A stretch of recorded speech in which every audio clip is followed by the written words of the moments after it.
The Calgary Flames have an extremely important stretch coming up that is massive for the future of the franchise. Not only massive for the future of this current season, but very well for the remaining years in the decade. With the Vancouver Canucks struggling, now is the time to potentially strike a deal and build for the future as well. But is it worth it just to make the playoffs 1 year? We're going to get into all that and more in this video, but first, I want to welcome you to Flames Digest. I'm Mark Griffith. If you're new around here and you love the Flames, make sure you subscribe so you can stay up to date on all the latest news, updates, reports, and rumors revolving around your Calgary Flames. We would love to welcome you to the Flames Digest family. And oh baby, we can finally talk about last night's game. Yes, it had seemed like forever since the Calgary Flames played a game. And let's face it, with the San Jose Sharks in town after the Flames had a lot of rest, anything short of a win would have meant blow up the entire team, essentially. But the Flames did earn a 3-2 win here in regulation, good as well. And it's funny because the Flames didn't play their best game at all. Now, obviously, their opponent isn't exactly the strongest, and they were still able to gut out a very important 2 points here, especially with Vancouver struggling. But again, the Flames didn't impress in the way a lot of people thought they would after they had such a lengthy break. You know, the power play ended up being, I believe, 1 for 6, even though one of those power plays was pretty much right at the end of the game. And it's funny because the power play didn't look all that bad, but still just 1 goal in 6 attempts. And I don't know, the Flames looked slow at times. If they play like this on their upcoming stretch, they're not exactly, I think, going to do all that well. So they really got to find that extra gear, play faster, play more physical like the Flames we have seen so far this season. That's why they're in the playoff race, other than, of course, goaltending. But yeah, overall, very interesting. If we get into the box score here, Dustin Wolf gets yet another home win. Just the second Flames rookie goalie to reach 20 wins in a year, joining Mike Vernon as well. He just gave up 2 goals on 29 shots, made 27 saves for the .931 save percentage, good enough for the dub. We had a lot of skaters get on the score sheet. Kadri led the way with a 2-point night, a goal, and an apple. Joel Hanley gets the game winner. What a performance from him. He was buzzing after his goal as well. Found out his nickname is Nacho as well. What a nickname as well. So Nacho gets the big game winner, and Kevin Rooney gets a goal as well. So not exactly the usual suspects. Apart from Kadri, of course, Hanley and Rooney getting on the score sheet. Hanley with his first goal of the season. Bunch of veterans really getting the job done last night, which was good to see. Weegs, Lomberg, Pospisil, Frost, and Huberdeau all get assists as well. It was great to see the fourth line get a goal there with Rooney's. Great play by Lomberg on that one. Just absolutely love that guy so much. But overall, hey, a win's a win, and hey, check out the standings here. Interesting. So Vancouver, like I said, since the Four Nations face-off has ended, they are struggling. They had a regulation loss against Vegas, which doesn't come as a surprise. They're the top team in the division. But then they get a regulation loss against Utah. So now the Flames are just 1 point back after their win on San Jose. As it's funny, it's getting to that point in the season where you are score watching other teams, albeit, Vancouver, Utah, even St. Louis, Anaheim at this point. They're all still in the hunt a little bit, but Vancouver has only 1 more point and has played an extra game. So the Flames have a game in hand here, but like we said, this upcoming stretch is what is massive for the Flames' future. And it totally, of course, matters for this season because what happens in this upcoming stretch will matter what the Flames do before the trade deadline. It'll matter if, they really do make a strong push for the playoffs or if they kind of blow it up, rebuild, and get things, really ready for either when the arena opens in a couple years or for the 2030s. We'll just have to see. But this was from a screen cap from yesterday or even the day before, from before last night's game. So it says the next dozen days. This is outlined by Ryan Pike from Flames Nation. But now you can really chalk it down to, since today there's nothing, the next 10 days sort of after today. So this is what the Flames and the Canucks have on the docket between now and the trade deadline. So yesterday, of course, the Flames beat the Sharks and the Canucks lost to Utah. Huge for the Flames. Today, there are no games for either.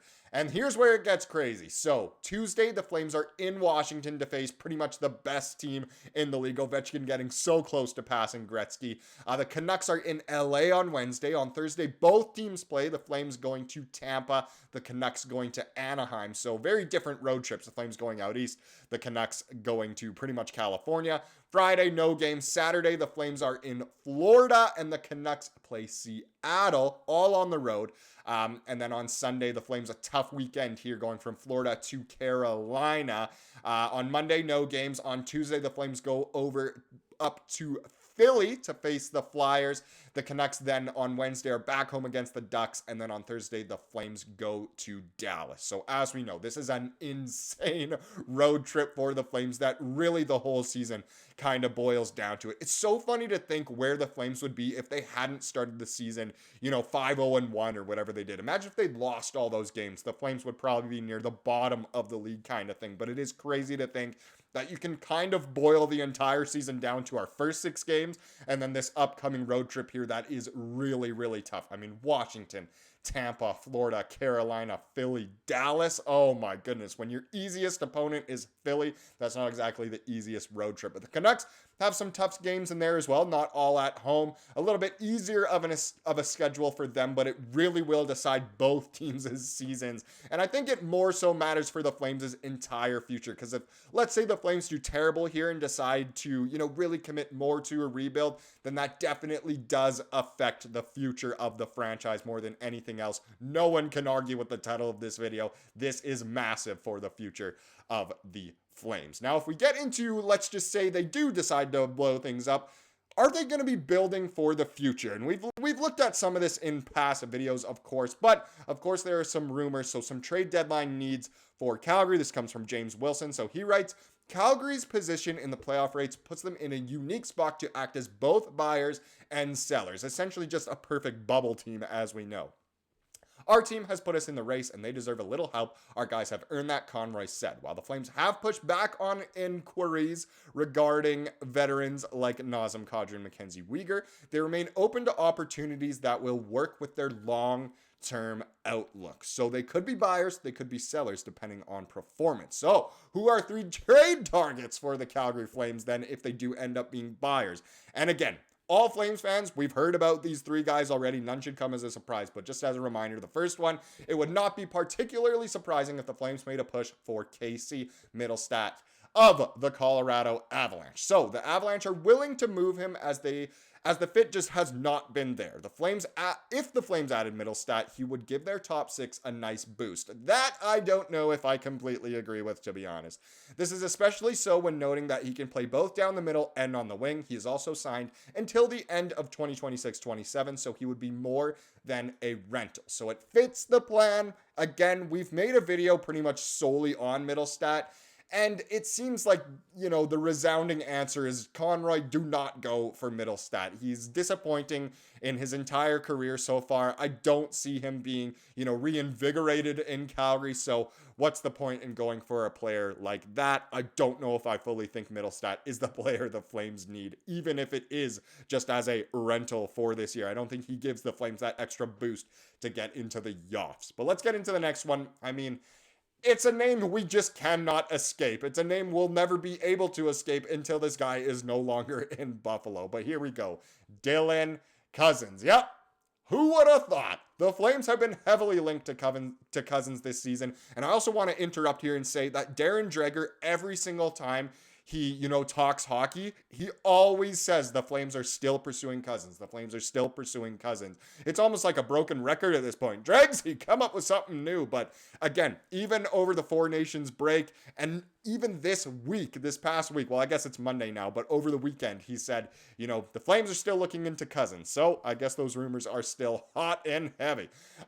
So here we go. I'll get back to the actual article here. The Flames have been heavily linked to Cozens this season, so they are a clear team to watch in the sweepstakes, if you want to call it that. Adding a right shot center is something the Flames want to do, and Cozens would give them just that in their top 6. In addition, he would not only give the Flames more skill, but also physicality, as the 6'3" forward has 121 hits in 54 games this season with the Sabres. I'm glad that's a stat that he's been able to put up this year. Cozens at least throwing some hits around if he's not producing many points. Yes, the fit makes sense, but I just believe the asking price might be too high. Would I be opposed in getting Cozens? No, of course not. He could be a key piece for the future, but that's in hoping that he can really reestablish himself, be a point producer, and of course the Flames don't give up too much. Now the last one, more of a recent, I guess, trade candidate, but it's Carson Soucy, a recent trade target, I should say. So Soucy has been linked to the Flames this season, and it makes sense. When looking at their current defensive group, they could use a hard-hitting, stay-at-home defenseman on their left side. In addition, he would have a good shot of receiving top 4 minutes and penalty kill time if acquired. Again, it totally makes sense for the Flames to acquire Soucy. It makes zero sense for the Vancouver Canucks to trade Soucy to Calgary. Yes, the Flames could use a rental defenseman as long as it's not too expensive, but you can bet your bottom dollar that Patrick Alvin over in Vancouver would ask a lot, especially from not only a division rival, one of your biggest rivals in history, but the team you're competing with in the playoff race. So yes, Soucy makes sense for the Flames, but it would just never make sense for Vancouver to trade him to Calgary. And again, it will totally depend on how the Flames do over this next tough stretch of games on the road before the trade deadline to see if the Flames will do any sort of buying. And he doesn't really fit the plans for the future anyway. So overall, I don't know if I believe in any of these. We'll just have to wait and see what Conroy has up his sleeve. Now let's get into the comment of the day, as we love to do here on the channel to wrap things up. And this was just a great comment that had so much to do with this video particularly, and it comes from Brad. Brad writes, stick to the long-term rebuild, trade veterans for younger potential talent. We need first-round picks, so I think we need to drop out of a playoff race. There's no chance of making it out of the first round. Rebuild. And it's funny, the fan base, the Sea of Red, is totally split on what they want, and about half the people definitely agree with you there, Brad. It does make sense for the future for the team to rebuild, but let's just say they go on a heater on this road trip. I think everyone will be excited that the Flames can make a true push for the playoffs. But overall, the next 10 days or so, we can say, will pretty much define the entire season. Like we've said throughout this whole video, it is massive for the Flames' future of this year and of, the next 5, we can say. But again, it'll be interesting to see, and no matter what, we can always say, go Flames, go at the end of the day. Thank you so much for watching this video. Please subscribe like you saw here today, and have a wonderful rest of your day.